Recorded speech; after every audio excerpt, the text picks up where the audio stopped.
नहीं सर, अगर आप यहाँ पर ध्यान देंगे तो पोलर प्लॉट में देखिएगा तो जी एस दिया हुआ है हमारे पास 10/s into S plus one into S plus two. तो जी ऑफ डी हम लोग निकाल लेंगे तो जे ओमेगा, ठीक है सर, ठीक है।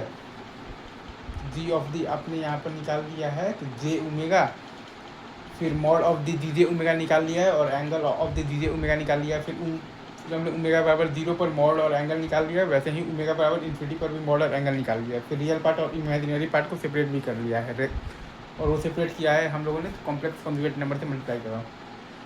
अब देखिएगा तो मतलब कि रियल एक्सिस के साथ मतलब अगर आपको निकालना है बेसिकली, यहाँ पर बेसिकली आपको निकालना है रियल एक्सिस के साथ इंटरसेक्शन। तो ओमेगा बराबर है आपके पास √2 और मॉड है आपके पास बेसिकली 5/3 और एंगल है -180 डिग्री। बस देखकर फिर आप ग्राफ बना दीजिए। आप गेन मार्जिन आप देखिएगा तो आ जाएगा आपके पास 20 log ऑफ दी 3/5। और ये -1,0 को ये बेसिकली ग्राफ क्या कर रहा है आपके पास, बेसिकली इंक्लूड कर रहा है। तो सिस्टम कैसा है आपके पास, बेसिकली अनस्टेबल सिस्टम है।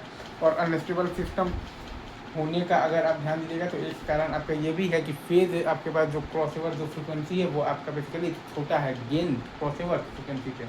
मतलब कि ओमेगा डी सी जो है आपके पास गेन क्रॉसओवर फ्रिक्वेंसी वो आपका बड़ा है omega P C phase crossover frequency से। That's it from my side, thank you very much, love you guys.